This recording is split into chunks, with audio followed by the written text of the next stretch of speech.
Jeudi matin, excusez si vous entendez des coques, mais regardez-moi ça.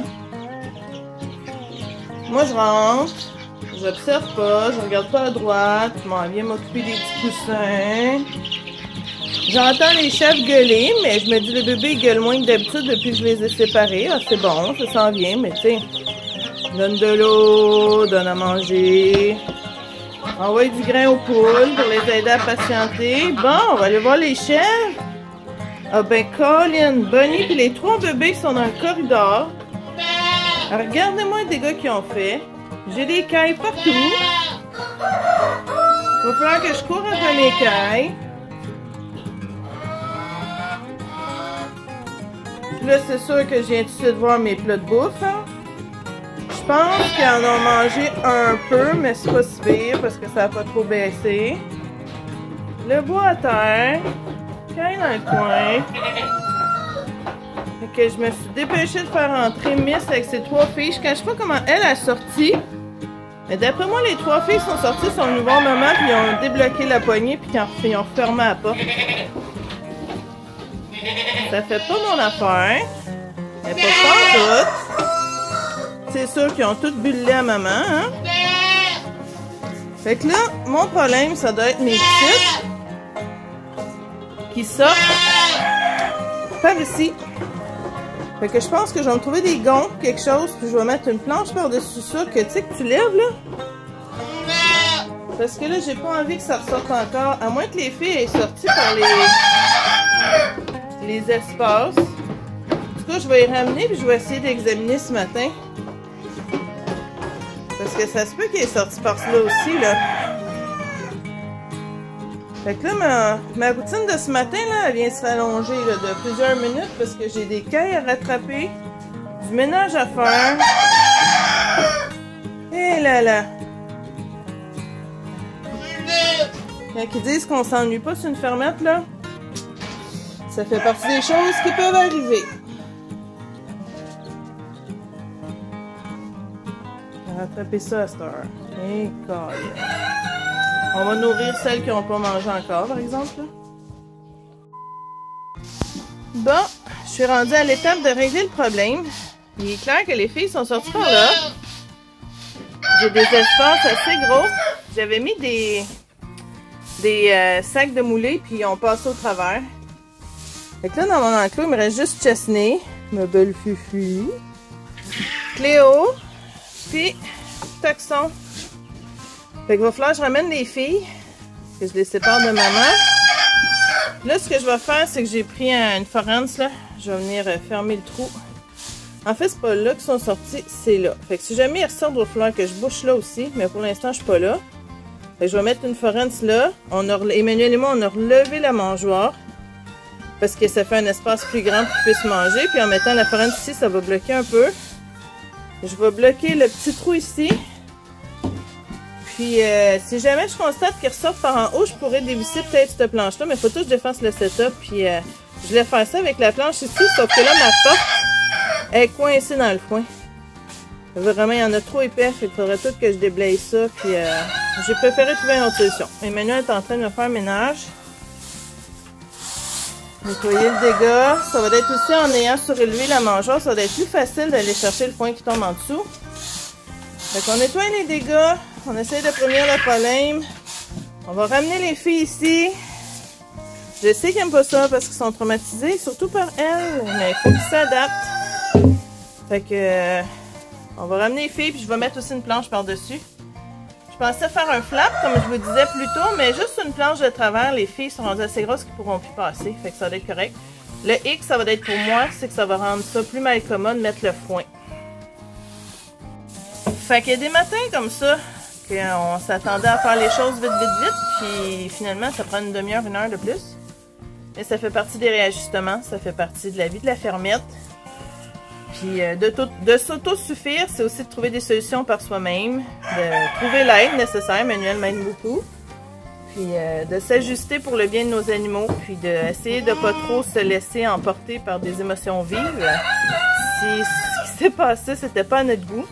Avec mes petites cailles partout, c'est pas le fun, mais ils ont été faciles à rattraper. Fait que tout le monde est correct, il n'y a personne de blessé. Fait que Ça aussi, c'est quelque chose, ils se sont sauvés parce que j'ai un tiroir dans le bas de mon meuble, puis la ripe tombe derrière, puis là, ça fait en sorte que quand tu sors le tiroir, t'es plus capable de rentrer au complet. Fait que là, il y avait une petite planche par-dessus. Quand la petite planche, pour boucher le trou, l'espace que ça fait quand le tiroir est semi-ouvert. Quand la petite planche est... Quand la petite planche est enlevée, mais ça laisse un bel espace pour les chefs, excusez, pas les chefs qui passent là, certains, pour les cailles de passer. Fait qu'ils en ont profité et ils sont sortis. J'ai 2 nouveaux petits mâles, j'ai 6 nouvelles femelles, j'ai un des petits mâles qui passe au cache. Ah, je me demande ce que je suis en train de flatter là. Ah ben, monsieur Toxon, que je serais pas supposé flatter. C'est trop drôle. Quand je viens dans l'enclos, souvent, le pied peur il passe entre mes jambes puis il commence à être gros. J'espère qu'il fera pas ça, mais que c'est rendu à 6 mois. Hein?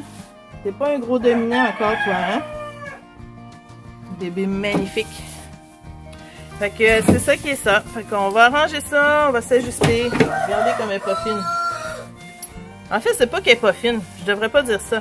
C'est qu'elle est en train de faire sa hiérarchie. Puis c'est drôle parce que Chesney, là, passive au bout, elle est arrivée avec les bébés, puis aucun problème, ça l'allait super bien. Peut-être parce qu'elle était habituée d'être dans l'enclos à côté, elle est vraiment facile. Je l'aime d'amour, ma belle Chesney. Puis Cléo a toujours été un peu plus insécure, fait que ça va prendre une couple de temps à se réajuster. Puis je suis sûre que d'ici quelques semaines, je vais arriver, puis ils vont être tous couchés collés ensemble. On va le souhaiter, en tout cas. De toute façon, mais qu'ils sortent dehors, ça va être encore plus facile.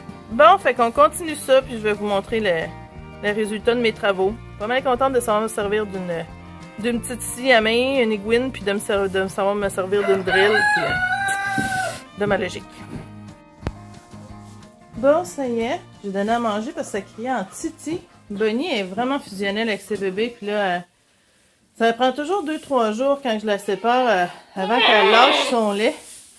Je vais vous expliquer dans pas long. Fait que là, j'ai barré parce que je soupçonne que c'est certainement pas elle qui a sauté par-dessus la clôture, là. Puis là, j'ai bloqué ici. J'ai ramené Féfé. C'est bloqué là. Ben, pas là, mais là. C'est bloqué ici. Là, les autres ici, il faudrait que je mette un loquet, il faudrait que j'en trouve. Ce que ça veut dire, retenir son lait. Regardez ma table de traite. C'est que quand que je séparais les bébés de Bonnie la nuit, le matin, c'est sûr qu'elle était pleine de lait. Écoute, elle avait les pieds là, dur. Elle me donnait à peu près 1 litre. Au bout d'1 litre, il n'y a plus rien qui coulait. Pourtant, elle avait l'air encore bien pleine. Puis quand je la laissais avec ses bébés... Bon, elle a pondu. Quand je la laissais avec ses bébés, ce qui se passait, c'est que là, je revenais le soir, puis son pied était tout ratatiné, puis il était rendu tout petit. Fait que le matin, il y en avait encore du lait. Mais les chèvres ont la capacité de retenir le lait pour leur bébé. Ça veut dire qu'ils l'empêchent de couler. Quand j'ai séparé pour de bon les bébés la première fois, la première journée, elle l'a retenu, puis mon année, elle a comme compris qu'elle n'avait plus de bébé à nourrir. Fait que là, j'étais capable... Alors là, j'étais capable de la traire au grand complet, de toute la vider, puis elle me donnait là, 2 litres minimum là, en une journée avec les 2 filles. Là, j'étais capable d'avoir pratiquement entre 5 et 6 litres de lait, traite le matin, traite le soir. Mais là, les bébés sont revenus avec elle, parce qu'elle filait pas le dernier coup. Fait que là, ils ont bu en masse. Fait qu'hier matin, quand je suis arrivée, ben, le premier matin, écoute, elle était pleine, mais elle retient encore son lait. Fait que je me disais, yeah, ce matin, ça va y aller. Non! Les bébés se sont sauvés! Puis ils ont aidé maman à se sauver! Fait que qu'est-ce que tu penses qu'ils ont fait? Ils ont retété après maman. Fait que là, maman, elle crie tout plein parce qu'elle veut revoir ses bébés. Bébé crie tout plein, fait que dès que le bébé crie, c'est là qu'elle retient son lait. Fait qu'une fois que les bébés vont être habitués, que maman va être habituée, ben je vais recommencer à avoir des grosses quantités de lait. Fait que je vais pouvoir transformer et tout. Fait que je suis désolée quand on fait les vidéos dans la grange. C'est sûr que là, on est l'hiver, les choses à dire sont plus ici. On entend les coqs, on entend les poules, on entend les chèvres. Vraiment désolée pour le son, Stéphane fait de son mieux. Mais c'est notre réalité. Ils font partie de la famille, puis c'est ça. Fait que une étape à la fois. Là, je dois avouer que ça me stressait, le fait de mettre tous mes plus jeunes ensemble avec mes ados. Mais comme une amie me disait, c'est ça mon troupeau qui va être. Fait qu'autant mieux qu'ils s'habituent tout de suite. Fait que je suis bien contente. Fait que là, ce que je fais, c'est que je mets du foin à plusieurs places dans l'enclos. Fait que ça donne la possibilité à tout le monde de manger chacun sur le spot sans que ce soit les 2 grosses qui empêchent tout le monde de manger. Je retourne à la maison. Le lait d'Andy est prêt. J'ai chaud. Les cailles sont revenus à leur place. Max est tannant. Flatte-moi. Allez, flatte-moi, flatte-moi. Hein? Ménage n'est pas pire fait. C'est sûr que c'est pas impec, là. Mais on va aller continuer la journée d'école avec Emmanuel. Puis, sur ce, je vous souhaite une belle journée. À bientôt pour de nouvelles aventures. Je pense que je vais finir en vous racontant une anecdote. Ah non, je pense que l'anecdote, je vais la garder pour le prochain live. Ouais. Fait que si vous voulez connaître mon anecdote, quelque chose de drôle qui s'est passé cet été, puis je repensais au fois, je me suis dit, écoute, ça serait vraiment comique, là. Quand on dit le ridicule ne tue pas, là. Fait que, mais qu'on fasse un live, ben soyez là avec nous pour nous écouter, venez nous poser des questions. Ça devrait s'en venir bientôt, là. On recommence à avoir du contenu à redire, ça nous tente plus. Le soleil sort, ça fait du bien. Fait que, à bientôt!